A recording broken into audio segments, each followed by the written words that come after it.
Today's podcast is brought to you by a company who we have been using for years and takes up significant shelf space inside of our own kitchen. Biosteel Sports Nutrition. It was a product created out of necessity 8 years ago and is trusted by athletes like Connor McDavid, Tyler Seguin, Brooke Henderson, Rosie MacLennan, and Andrew Wiggins. They're really a leader in sports drinks for everyone from professional athletes to everyday champions. Understand something, guys. Nothing worth ever having in this world comes easy. Do what these champions doing if you're going to be a champion. You control your outcome. Who am I? I'm a champion. What up, champions, and welcome back to a brand new Biosteel Breakdown. As always, I'm your host, Adrian, with my co-host, Sylvie. And we're back and we're breaking it down. If it's your first time, welcome. If you're a long-time listener, thank you. If you're a long-time listener, I also apologize for you having to listen to that every single time, but it's good to welcome the new people into the fold, right? Into the championship lifestyle cult. And and so we're excited to be here, and we've got I think a good topic, a positive one for most people. Yeah, I think this is definitely something you can relate to, and yeah, given the profession that you have chosen, I think you're an expert on this. Yeah, perhaps both professions. Yeah, both professions, exactly. So what are we talking about? Today we're talking about overtraining. And I think it's important to understand that overtraining is not something that's exclusive to athletes. Overtraining is something that all of us can experience. And if we think about life being the game that we're playing and training being all the different aspects and factors, you can deplete yourself in many ways. So you could be overtrained physically, but also emotionally, psychologically, all those things. So that's why this is important for everyone. So if you're not a professional athlete, please don't write it off. I think it's still worthwhile listening to. Right. So what is overtraining? Overtraining is a state of being where you have physically exhausted your system or mentally or emotionally exhausted your system to a point where you can't recover anymore. And so you're starting to see these negative implications. So if I was getting ready for a professional fight, for example, and I wanted to get ready so bad that I didn't take enough rest or I didn't structure it properly, and I would become overtrained, I would start to see all of these decreases in my performance. And so physically we'll see things like soreness, like general aches and pains across your entire body. You'll have specific pains in your muscles and joints. There'll be a drop in performance where what was previously easy is now very, very difficult, or if you were previously doing well against training partners and opponents, all of a sudden you'll be struggling. We'll see a extreme fatigue that'll set in like immediately after warm up. You'll warm up for like 4 or 5 minutes and then all of a sudden be exhausted.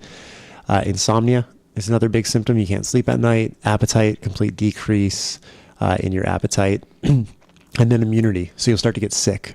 And if it's everything will become a sniffle, and all of your sniffles and colds will become like debilitating.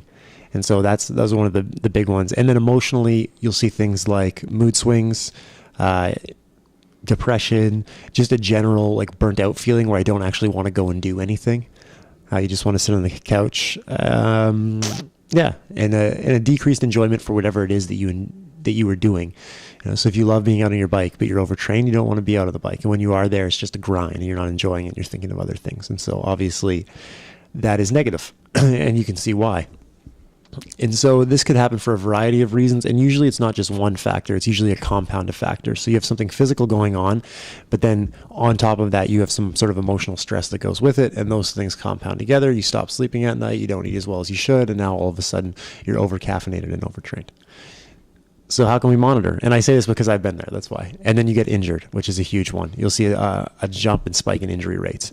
And so what can we do? We can do a couple of different things, but I think first off, it's important to monitor. So we need to look at how we check out or how we monitor our entire training load throughout the week so we know that it's not getting too high. And then also how we monitor day to day. So morning heart rate is a great one for athletes, non-athletes alike. If you just have a journal beside your bed, like a little piece of paper and a pen, you wake up in the morning, take your heart rate, write it down, do that over the course of 7 to 10 days. And ideally, if you can, try and do it on 7 to 10 days where you're not too active, where you're not redlining the car. It's just moderate level of activity. That'll give you a good baseline. And then you can track from there. And if you see big spikes in your heart rate, 10, 15 beats up in the morning, you know, hey, this is this might not be good. I might be getting sick. I might be getting overtrained. Let's dial it back down. Another option is to use some sort of HRV technology. So there's a bunch of them out there. Joel Jameson has one. Omega. No, Omega Wave's the other one. He's got Bioforce HRV. There's a handful of them out there now, and they've become the Oura Ring, and they've become very inexpensive compared to what they used to be. So they used to be thousands of dollars. Now for a couple $100 you can get yourself a system, and that's going to look at your heart rate variability, and that's a completely separate topic to break down. But what's important is that it'll give you a reading in the morning, looking at how you slept and how you recovered, and it'll give you a readiness to train score. So when your readiness to train score is good, when it says green light, you can push it, and when it says you're a little burnt out, maybe you should dial back. And then inside of that, you want to be monitoring your output in the session. So you're recording your weights, you're recording your reps, you're recording your heart rate, or you're just subjectively recording how you felt. Excuse me. And this is important because if you see a steep decline and a drop off, then you know that, hey, maybe I'm pushing it too hard and I need to dial back. So we talked about what it is. We talked about monitoring. Now let's talk about strategies for avoiding or reestablishing a baseline norm or reestablishing a healthy training load. And so the first thing is to rest. If you're overtrained, it might be time to rest. There's a good saying in fighting that you can't win a fight in a practice, but you can definitely lose it. And that's the idea that taking a day off, despite how difficult it might be for you mentally, is going to be so much better for you in the long run. But going in on that day when you're really, really burnt out in training and getting injured, that could be the end of it. So rest is number one. The second thing is some sort of recovery strategy. So whether that's massage is a great option, whether that's acupuncture, whether that's cupping, playing with different recovery strategies to try and restabilize your nervous system. And so if you're in a sympathetic state, fight or flight, you go in, you get a nice deep tissue massage. It relaxes out the tension in the muscles. That has a great effect on your body's nervous system. Your nervous system calms down, relaxes, and then you can recover. The next one would be some sort of meditative or breathing practice. We've talked about breathing on here before and how beneficial that could be. Putting in a breathing practice can be huge, even at the end of a session, like 3-4 minutes at the end, throw your feet up on the wall, a couple of woo-saws, and you'll be good to go. And then the last thing is building in some low-level recovery work. So when you go hard, recover. Go hard, recover. Put that in waves. Obviously, there's times when you need to redline the car, whether it's for work or athletics, whatever it is. There's a time where you need to push it, and we need to be on the very cusp and on the edge. And you don't want to be overtraining, but you definitely want to be overreaching. But when that time ends, it's time to bring it back down. So what would be an example? You mentioned low-lining recovery workouts. Oh, like low-level recovery workouts? Yeah. It could be a variety of things. It could be like a flow. It could be a nice yoga class. It could be walking on a treadmill. We just want to keep the heart rate down, like 130 to 145. Right. And we want to keep that steady state low and slow for a long period of time. So that's kind of it. And understand that there's going to be times where you're going to feel like you're a little overstretched, and that's okay because you're building your tolerance and you're building your mental fortitude.